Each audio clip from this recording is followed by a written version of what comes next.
Eh bien bonjour à tous et à toute la famille, c'est Masca, j'espère que vous êtes à la forme, pour ma part je pète le feu. Aujourd'hui on se retrouve pour une nouvelle vidéo en mode chill, détente tout simplement, concernant les meilleures séries de cartes Pokémon sorties au monde, c'est-à-dire entre le set de base et épée et bouclier style de combat, ce qui fait quand même beaucoup de séries à étudier. Les amis, si vous aimez le concept des meilleurs et des pires, n'hésitez pas à liker et à vous abonner tout simplement. Je vais vraiment sortir je pense pas mal de vidéos en rapport avec les meilleurs et les pires, et dans lesquelles justement je vais demander votre avis par rapport à ce que je dis. Donc là justement, si vous avez des corrections à faire par rapport à ce que moi je dis, n'hésitez surtout pas à les laisser en commentaire, franchement, j'ai hâte un petit peu de voir quelles sont vos séries préférées. En tout cas c'est parti, on va commencer directement avec une série par bloc, donc ça va être extrêmement dur de choisir parmi les blocs parce qu'il y a pas mal de blocs qui ont de très jolies séries. Donc simplement je vais essayer de me justifier, et j'ai juste le droit à 2 cartouches pour un seul bloc en particulier, qui est le premier bloc à être sorti, qui est donc le bloc Wizard. Donc évidemment on se retrouve sur Pokécardex, parce que sur Pokécardex, vous pouvez voir tous les blocs, toutes les séries de chaque bloc, et toutes les cartes dans chaque série. Donc c'est extrêmement utile. Du coup on commence directement le bloc Wizard, avec, vous l'aurez deviné, la série emblématique de Pokémon, le set de base, El Famoso. Alors pourquoi j'ai choisi? Tout simplement parce que c'est la base de tout. Si le set de base n'était pas sorti, aujourd'hui déjà on n'aurait pas autant de visibilité sur Pokémon, et en plus, il n'y aurait pas eu tout ce qui serait arrivé par la suite. Alors évidemment dans le set de base, comme vous pouvez le voir, il y a plusieurs cartes qui sont très intéressantes, notamment le Tortank, ici, du coup sorti en 99 pour nous en France, le Dracofeu, et évidemment l'autre starter qui est Floriza. Il y a aussi d'autres cartes qui sont extrêmement jolies personnellement, j'adore vraiment le Tartare, je sais pas pourquoi, alors que bon, il n'est pas forcément si apprécié que ça. Alakazam aussi j'aime beaucoup. Voilà, donc pour vous dire, il y a vraiment de très jolies cartes là-dedans. Personnellement, c'est pas vraiment ma série préférée du bloc Wizards, mais si je la cite aujourd'hui, je pense qu'on n'a pas vraiment le choix, c'est parce qu'il y a tellement de hype autour, que lorsqu'on voit notamment les box breaks de Logan Paul, quand on voit les ricains ouvrir du set de base français, quand on voit Michou qui achète sa display set de base Z1, évidemment que tous ces événements font que voilà, Pokémon devient de plus en plus populaire grâce à cette série en majorité. Mais si vraiment je devais choisir une seule série du bloc Wizards, sans parler de popularité, sans parler d'effets de vagues ou quoi que ce soit, je choisirais évidemment Neo Destiny. Alors pour moi, Neo Destiny, tout simplement, c'est vraiment quelque chose de fou. Déjà, quand vous regardez les illustrations, c'est plus élaboré que tout ce qui est set de base. Personnellement, je trouve ça quand même mieux. Et moi, je trouve ça vraiment incroyable, le fait qu'ils aient instauré déjà une opposition entre les Pokémon obscurs et lumineux. Comme vous pouvez le voir ici, vous avez obscur, et quand vous allez un petit peu plus bas, vous pouvez voir ici Arcanin lumineux notamment, regardez, hop, lumineux, et du coup il y a quand même pas mal de Pokémon comme ça qui s'opposent, donc Ursaring obscur, Draco lumineux, etc. Et ça du coup c'est assez marrant, parce que lorsque vous allez dans Team Rocket notamment, là où les Pokémon obscurs ont été intégrés, et bien en fait comme vous pouvez le voir ici, il n'y a que des Pokémon obscurs, mais il n'y a pas de Pokémon lumineux en fait. Donc c'est ça en fait que je trouve intéressant, c'est vraiment cette opposition là, et évidemment ce qui a vraiment fait parler cette série Neo Destiny, c'est ce qui vient tout à la fin, ce sont les ultra rares, les triple stars comme on les appelle, avec les Pokémon brillants. Alors les Pokémon brillants c'est un petit peu les ancêtres des stars, des Pokémon shiny, comme vous pouvez le voir ici, on a donc des Pokémon qui brillent, et qui sont donc de couleurs différentes. Donc Celebi évidemment il est shiny, hein, comme vous pouvez le voir il est tout rose, alors que d'habitude il est vert, mais après c'est assez compliqué de parler de Pokémon Shiny, parce qu'en réalité, il y a certains Pokémon qu'on ne voit pas bien avec l'effet en fait de brillance. Dracofeu, voilà, il est un peu obscur comme ça, mais en réalité, c'est vraiment l'effet en fait hein, qui rend ce Pokémon vraiment de couleur noire, mais je sais pas vraiment si ça a été fait exprès à l'impression. Voilà, donc il y a plusieurs Pokémon, on peut pas vraiment dire s'ils sont Shiny ou pas. Et dans tous les cas, voilà, ce sont censés être des Pokémon Shiny. Donc c'est vraiment l'ancêtre, tout simplement, des cartes Shiny qu'on connaît dans Destiny Radios, etc.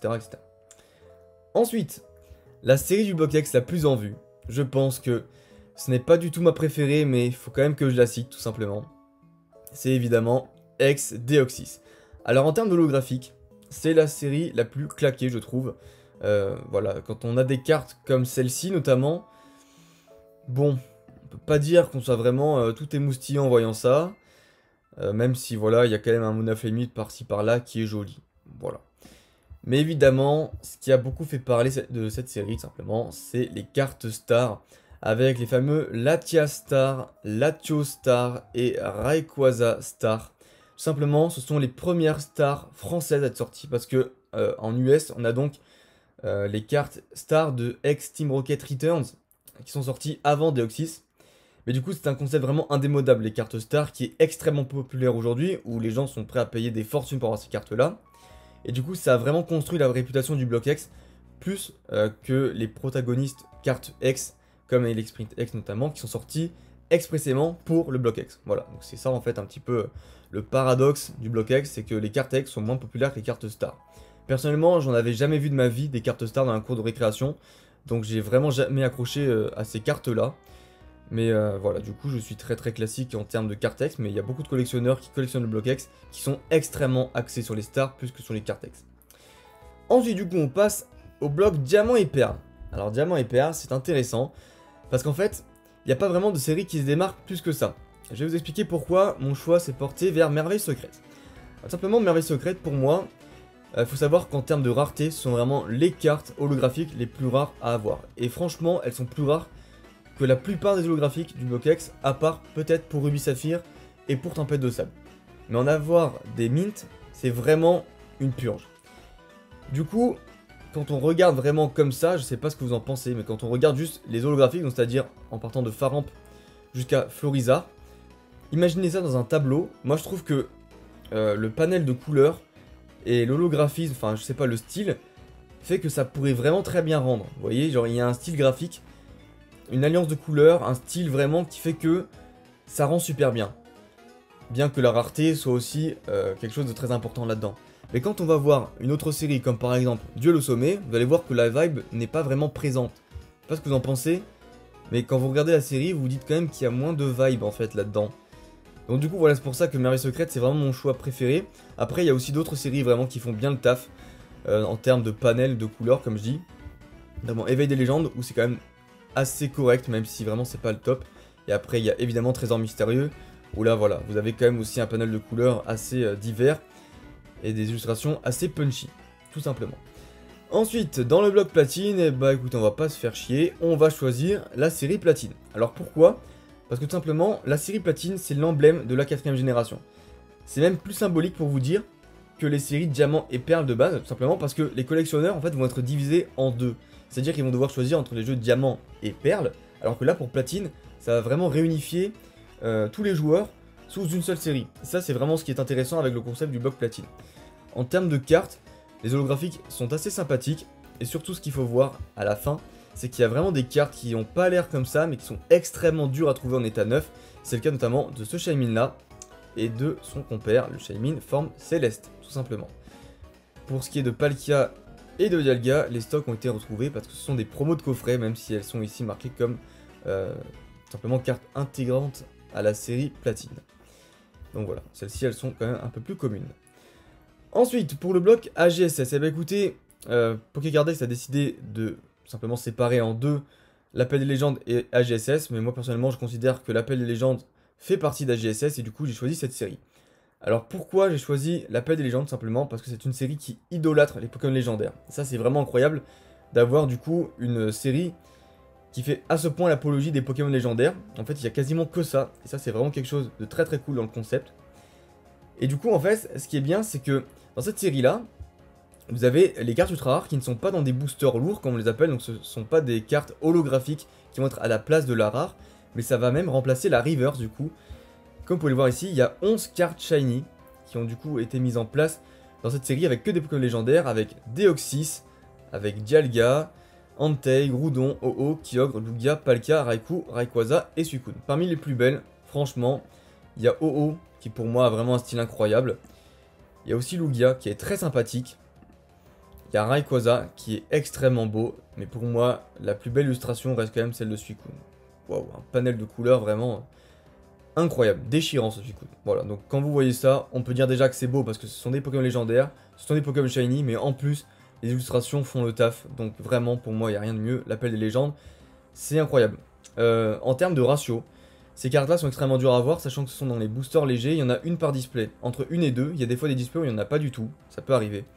Donc la moyenne c'est une par display, donc ça fait une carte comme ça tous les 30 boosters. Et encore quand vous achetez des boosters en loose, donc c'est-à-dire séparément sans acheter le display, généralement les boosters sont triés et la SL, donc ce sont des cartes shiny, hein, SL7 pour Lugia, ça a déjà été tiré. Donc vous avez très peu de chance d'en tirer une autre, malheureusement.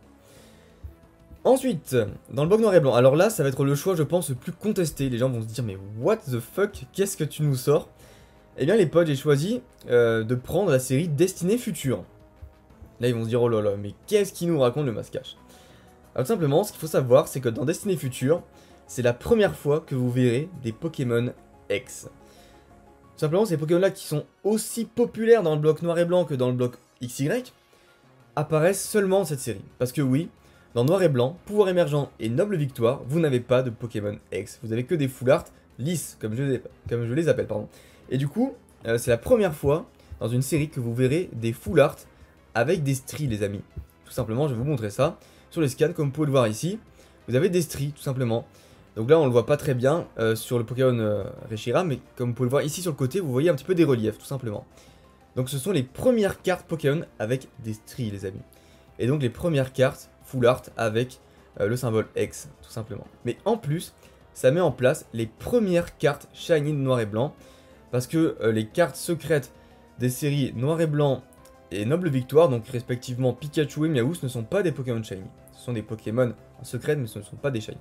Voilà, comme vous pouvez le voir ici, Rotiflamme est Shiny, Lugulabre est Shiny, Zoroark également, et enfin Trioxydre pour finir le plus beau je trouve, et lui aussi Shiny, tout simplement. Ensuite, on passe au bloc XY. Concernant XY, c'est parti. Eh bien écoutez, on va aller directement sur cette série XY Étincelle. Alors pour Étincelle, vraiment, je dois dire que c'est une série qui est extrêmement bling bling. Je l'ai choisie parce que je pense qu'on est un petit peu obligé de la prendre celle-ci. C'est la série, tout simplement les potes, écoutez bien, avec le plus de Dracofeu. En tout, il y en a 6. Alors on va les compter. Il y a tout simplement 3 X ici, Dracofeu X et Méga Dracofeu X. Donc ça fait 3. Et ensuite, il y a une carte Full Art, donc 4 Dracofeu X Full Art. Et il y a 2 secrètes, Méga Dracofeu X Gold et Méga Dracofeu X Gold encore une fois. Donc pour vous dire, c'est vraiment une série extrêmement riche en Dracofeu.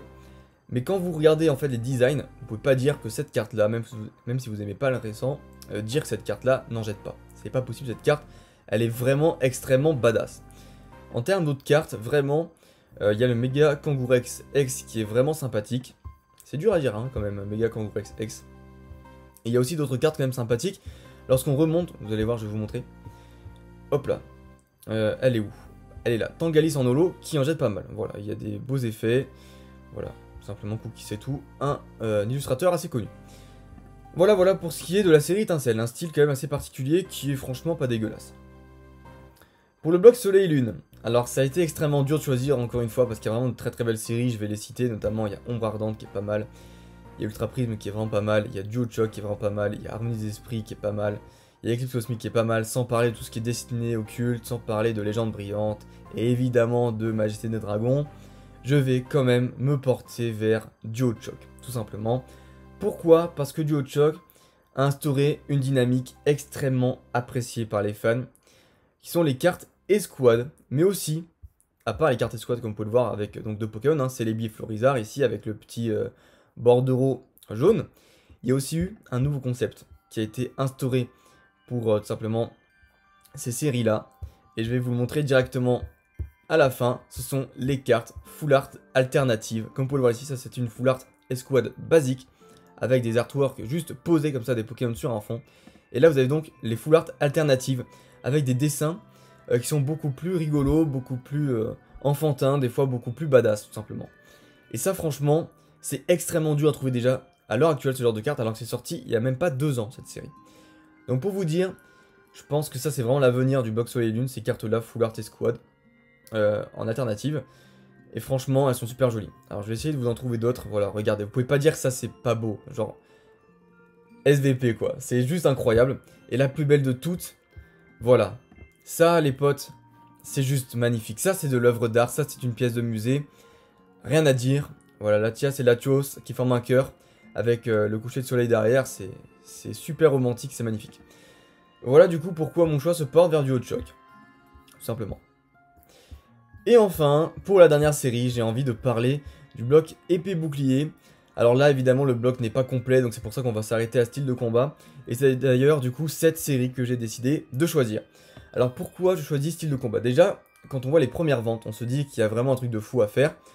Mais en plus, quand on voit Règne de glace qui va arriver, donc la prochaine série qui n'est pas encore sortie, je pense que ça aussi, ça va être quelque chose de fou. Je vais vous faire, je pense, une vidéo spéciale Règne de combat, parce que très sincèrement, il y a vraiment beaucoup de choses à dire, et je peux vous garantir que là, il y a du très très lourd qui se prépare.